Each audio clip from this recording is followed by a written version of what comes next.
বন্ধুরা, আসসালামু আলাইকুম। আমার ঘরে আমার স্কুল অনুষ্ঠানে তোমাদের সুস্বাগতম। আমি মোহাম্মদ আব্দুল জলিল, নবম ও দশম শ্রেণীর গণিত বই থেকে আজকে অধ্যায় 11 অর্থাৎ বীজগাণিতিক অনুপাত এবং সমানুপাত সম্পর্কে আলোচনা করব এবং কিছু ম্যাথস সমাধান করব। তো আমাদের এই অধ্যায় 11 শেষ করার পরে তোমরা যে জিনিসগুলো জানতে পারবে, বীজগাণিতিক অনুপাত ও সমানুপাত ব্যাখ্যা করতে পারবে, ধারাবাহিক অনুপাত বর্ণনা করতে পারবে, বাস্তব সমস্যার সমাধানে অনুপাত, সমানুপাত ও ধারাবাহিক অনুপাত ব্যাখ্যা করতে পারবে। তো প্রথমে আমরা আসি, অনুপাত কাকে বলা হয়।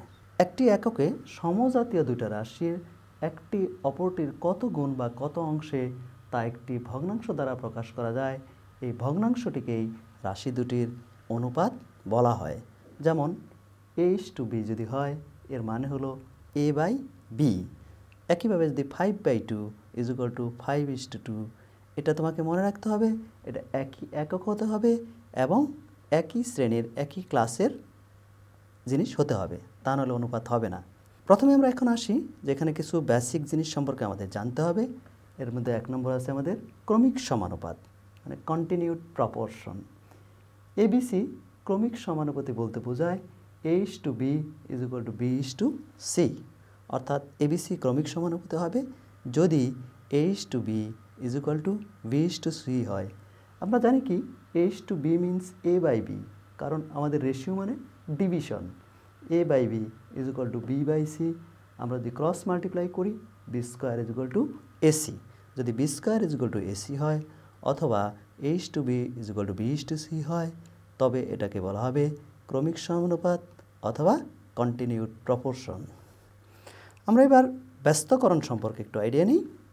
ব্যস্তকরণ মিন্স ইনভার্টেন্ডো। a:b = c:d হয়, অর্থাৎ তখন আমাদের b:a d:c হবে, অর্থাৎ এটা হলো এরকম আপসাইড ডাউন করা আর কি, মানে একটা উপরে চলে যাবে আর একটা নিচে চলে আসে। এই জিনিসটা আমাদের এখানে লাগে। এরপর আমরা আসি যোজন বিয়োজন। এটা ইংলিশে বলা হয় কম্পোনেন্ডো ডিভাইডেন্ডো। কম্পোনেন্ডো ডিভাইডেন্ডো হলো a/b = c/d হবে যদি a + b/a - b হয় = c + d/c - d হয়। অর্থাৎ যদি লব, এটাকে a হলো লব, লব প্লাস হর বাই লব মাইনাস হর = লব প্লাস হর বাই লব মাইনাস হর। ইংলিশে বললে numerator plus denominator by numerator minus denominator = numerator plus denominator by numerator minus denominator হবে। এটাকে বলা হবে কম্পোনেন্ডো ডিভাইডেন্ডো। আমাদের এক্সারসাইজ 11.1 অঙ্ক সলিউশন করতে বা সমাধান করতে এই যোজন বিয়োজন বা কম্পোনেন্ডো ডিভাইডেন্ডো খুবই প্রয়োজন। আমরা আরেকটু জিনিস জানি, যদি a/b = c/d = e/f = g/h হয়, তাহলে প্রত্যেকটি অনুপাত হবে লবের যোগফল, অর্থাৎ sum of the numerator by sum of the denominator, মানে হরের যোগফল। এখানে লবগুলো কি আছে a, c, e, g, এটা প্রত্যেকটা অনুপাত হবে a + c + e + g divided by b + d + a + h। অর্থাৎ যদি a/b = c/d = e/f = g/h হয়, তাহলে প্রত্যেকটি অনুপাত হবে a + c + e + g by b + d + a + h। আমরা কিছু সমস্যার সমাধান করি তোমাদের বই থেকে, এক্সারসাইজ 11.1 থেকে 7-এর বি নাম্বার। 7-এর 3টা অঙ্ক আছে a, b, c। a এবং c বি এর মতোই অনেকটা, 3টাই আমাদের ক্রমিক সমানুপাত নিয়ে ডিসকাস করেছে। 7b যদি a:b = b:c হয়, তবে প্রমাণ করো যে a² b² c² = this। চলো অঙ্কটা আমরা বোর্ডে করি। আমরা অঙ্কটা সলিউশন করছি।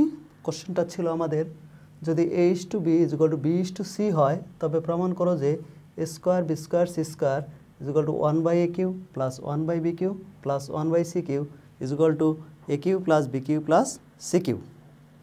তো আমরা কন্টিনিউড প্রপোর্শন অনুসারে জানি আর কি, যে আমরা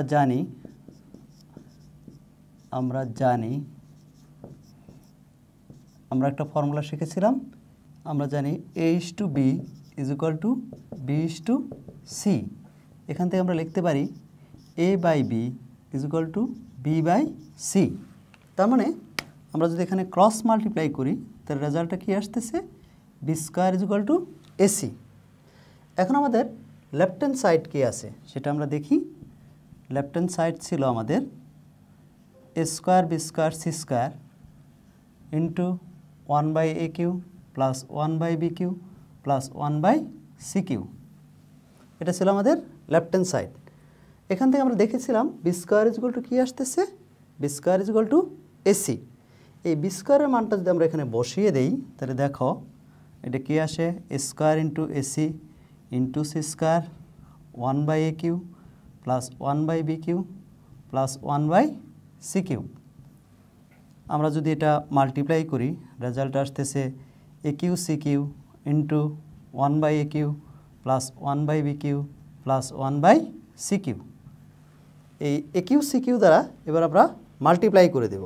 মাল্টিপ্লাই করে দিলে দেখো কী আসতেছে, A cube C cube by A cube plus A cube C cube by B Q plus A cube C cube by C cube is equal to, আমরা এই পাশে লিখতেছি, এখানে দেখো এ কিউ কাটা যাচ্ছে, সি কিউ কাটা যাচ্ছে, তাহলে আমাদের কি থাকতেছে এখানে, এখানে আমাদের থাকতেছে সি কিউ, এটাকে আমরা লিখতে পারি a c whole Q divided by নিচে আসতেছে বি কিউ প্লাস এ কিউ। তাহলে এখানে আমরা মাল্টিপ্লাই করার পরে এ কিউ কেটে দিয়েছি, এখানে সি কিউ কেটে দিয়েছি, তাহলে আমাদের কি আসতেছে সি কিউ, এনে এ কিউ সি কিউকে এসি হোল কিউ লিখে দিয়েছি। এখন দেখো এটাকে আমরা লিখতে পারি সি কিউ প্লাস এসি, এসির মান কী ছিল আমাদের, B square whole Q divided by B Q plus A cube. এখান থেকে আমরা AC is equal to B square পেয়েছি, AC is equal to B square, এই মানটা এসির পরিবর্তে বি স্কোয়ার বসিয়ে দিয়েছি। তাহলে কি থাকতেছে আমাদের, C cube plus B to the power 6 by B Q plus A cube, এটা থাকবে। তাহলে এই বি কিউ আর বি টু দি পাওয়ার 6 যদি ডিভিশন করি তাহলে থাকে বি কিউ প্লাস এ কিউ, এটাকে আমরা লিখতে পারি A cube plus B Q plus C cube. এটাই হলো আমাদের রাইট হ্যান্ড সাইড। সো আমরা লিখতে পারি so left hand side is equal two right hand side, এটাই প্রুভড।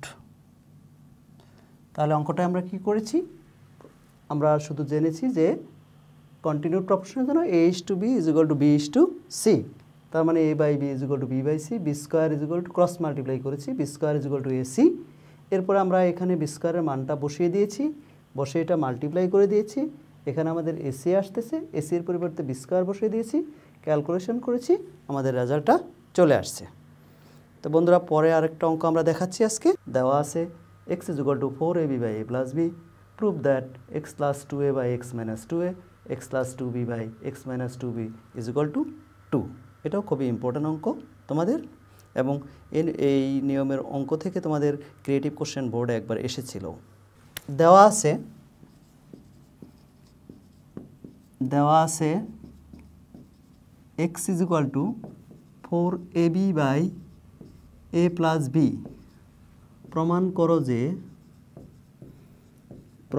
করো যে x plus 2a divided by x minus 2a plus x plus 2b by x minus 2b is equal to 2, a is not equal to b, অর্থাৎ a যদি b এর সমান হয় তাহলে এটা প্রমাণ করা যাবে না। তাহলে আমরা এখানে আমরা একটা ফর্মুলা দেখেছিলাম, সেটা কী ছিল, যোজন বিয়োজন, মানে কম্পোনেন্ডো ডিভাইডেন্ডো, যোজন বিয়োজনের ফর্মুলাটা এখানে ইউজ করতে হবে। তাহলে আমরা লিখি, এখানে দেওয়া আছে, তো সমাধান লিখতেছি বা সলিউশন লিখতে পারো তোমরা। দেওয়া আছে আমাদের কি দেওয়া আছে, x is equal to 4ab by a plus b. দেখো এখানে x is equal to 4ab, এটাকে আমরা 2a ইন্টু 2b লিখতে পারি, divided by a plus b. X is equal to 2a into 2b, 4abটাকে আমরা ভাঙ্গাইছি 2a ইন্টু 2b, কারণ আমাদের এখানে 2a আনতে হবে এবং 2b আনতে হবে। তাহলে এই 2a-টাকে যদি আমরা এই পাশে নিয়ে আসি তাহলে কি থাকতেছে আমাদের x/2a is equal two 2b/a plus b। এখন আমরা যোজন বিয়োজন করব, অর্থাৎ কম্পোনেন্ট ও ডিভাইডেন্ড করব। তাহলে কম্পোনেন্ট ও ডিভাইডেন্ডের ফর্মুলা কি? লব প্লাস হর ডিভাইডেড বাই লব মাইনাস হর। এই পাশেও একই 2b plus a plus b by 2b plus a plus b, অর্থাৎ এখানে লব প্লাস হর ডিভাইডেড বাই লব মাইনাস হর ইজ ইকুয়াল টু লব প্লাস হর বাই লব মাইনাস হর, অর্থাৎ numerator plus denominator by numerator minus denominator is equal to numerator plus denominator by numerator minus denominator. এখানে মাইনাস হবে। তাহলে এটাকে আমরা এখন লিখতে পারি x plus 2a by x minus 2a is equal to 2b plus b মানে হলো কত? 3b plus a by 2b minus b মানে হলো b মাইনাস a। এটাকে আমরা ইকুয়েশন 1 ধরলাম। x plus 2a by x minus 2a is equal to 3b plus a by b minus a। এটা হলো কি আমাদের ইকুয়েশন 1। এই পাশে যদি আমরা এবার আসি, দেখো একই জিনিস আমরা লিখতে পারি x ইজ ইকুয়াল টু কত? 4ab by a plus b। এখান থেকে আমরা লিখতে পারি x is equal to 2a into 2b by a plus b। আমরা যদি 2bটা নিচে আনি তাহলে x by 2b this should be 2a বা a প্লাস b। আগের মতোই আমরা যোজন বিয়োজন করব। এখানে তোমরা লিখে দিতে পারো যোজন বিয়োজন, যোজন বিয়োজন। যারা ইংলিশ ভার্সনে পড়ো তারা লিখবা কম্পোনেন্ট ও ডিভাইডেন্ড। তাহলে এখানে আমরা লিখতে পারি একই কাজ করেছি, যোজন বিয়োজন। x plus 2b by x minus 2b is equal to 2a plus a plus b by 2a minus a minus b। এটাও যোজন বিয়োজন, তোমরা এটা লিখে নিতে পারো যোজন বিয়োজন বা কম্পোনেন্ট ও ডিভাইডেন্ড। তাহলে এখান থেকে আমরা লিখতে পারি x plus 2b by x minus 2b this should be 3a plus b by a minus b। এটাকে আমরা ইকুয়েশন 2 ধরলাম। এখন আমরা দেখো আমাদের বের করতে হবে x plus 2a by x minus 2a, x plus 2b by x minus 2b is equal to আমার কী করতে হবে? 2 প্রুভ করতে হবে। তাহলে এখানে আমরা পেলাম x plus 2a by x minus 2a is equal to this, আর এখানে পেয়েছি x plus 2b by x minus 2b is equal to this. তাহলে আমরা 1 এবং 2 ইকুয়েশন যদি অ্যাড করি তাহলে ইজিলি আমরা লেফট হ্যান্ড সাইড পেয়ে যাচ্ছি, রাইট? ইজিলি আমরা লেফট হ্যান্ড সাইডটা পেয়ে যাচ্ছি, রাইট হ্যান্ড সাইডটা আমরা ক্যালকুলেশন করব। আমরা দেখি, এখন আমরা লিখি 1 2 যোগ করে পাই 1 2 যোগ করে পাই বাই অ্যাডিং 1 and 2। তাহলে আমরা কি পাবো এখানে? x plus 2a by x minus 2a plus x plus 2b by x minus 2b this is equal to 3b plus a by b minus a plus 3a plus b by a minus b। এখানে দেখো তোমরা 3b plus a by b minus a plus এখানে কিন্তু আমার a minus b আছে, আমরা এখানেও b minus a আছে, এখানে তো মাইনাস কমন নেই, তাহলে b মাইনাস a হয়ে যাবে। তাহলে এটাকে আমরা লিখতে পারি 3a প্লাস b বাই, এখান থেকে মাইনাস কমন নিলাম, b মাইনাস a। তাহলে কি থাকতেছে? 3b plus a by b minus a minus 3a plus b by b minus a। এই মাইনাসটা এখানে চলে গেল। তাহলে এখন আমাদের এটার লসাগু কী হবে? b minus a, b minus এর লসাগু মানে এলসিএম হবে b মাইনাস a। এই b মাইনাস এটা আমরা এখানে লিখে দিলাম b minus a। b minus a by b minus a মানে হলো 1, 1 দ্বারা এটা মাল্টিপ্লাই করলে কি হচ্ছে আমাদের? 3b প্লাস a মাইনাস এখানে হবে 3a মাইনাস b। কি আসতেছে এখানে? 3b মাইনাস b এর মানটা কি হচ্ছে? 3b মাইনাস b হবে কত? 2b minus a minus 3a এটার মান হবে minus 2a by b minus a। আমরা যদি উপরে 2 কমন নেই থাকছে কি b minus a by b minus a। এটা দেখো কাটা দিতে পারি, কাটা দিলে থাকতেছে কত 2। তার মানে কি so x plus 2a by x minus 2a plus x plus 2b by x minus 2b is equal to 2। এটাই আমাদের প্রমাণ করতে বলছে, এটা প্রুভড। তাহলে আমরা অঙ্কটায় কী করেছি ফার্স্টে দেখো, আমি আবার বলছি x is equal to 4ab by a plus b ছিল, 4abটাকে আমরা ভেঙে নিয়েছিলাম, x is equal to 2a into 2b by a plus b। তারপর 2aটা নিচে এনেছি, x by 2a is equal to থাকতেছে 2b by a plus b। তারপর আমরা কম্পোনেন্ট ডিভাইডেন্ট করেছি, কম্পোনেন্ট ডিভাইডেন্ট করে আমরা x plus 2a by x minus 2a এই মানটা পেয়েছিলাম। পরেরটার ক্ষেত্রে আমরা কি একই জিনিস করেছি, x is equal to 2a into 2b by a plus b, তার মানে x বাই 2b আসবে 2a by a plus b। এরপরে আমরা কম্পোনেন্ট ডিভাইডেন্ট বা যোজন বিয়োজন করেছি, যোজন বিয়োজন করে এটার মান ছিল এটা, পরে দুটা ইকুয়েশন অ্যাড করে দিয়েছি, অ্যাড করে দেওয়ার পরে আমরা এই মানটা পেয়েছি, ক্যালকুলেশন করেছি, আমাদের প্রুফ হয়ে গেছে। তো বন্ধু এই ছিল সলিউশনগুলো।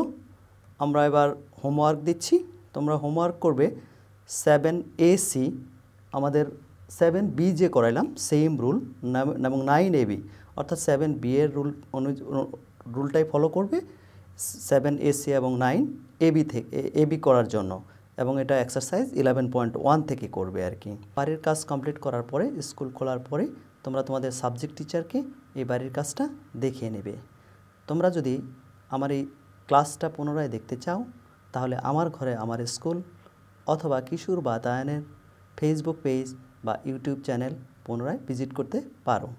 তোমাদের যদি কোনো মতামত থাকে বা তোমাদের অভিভাবকদের যদি কোনো মতামত থাকে, তোমাদের সুচিন্তিত মতামত আমাদের ইমেল অ্যাড্রেসে জানাতে পারো।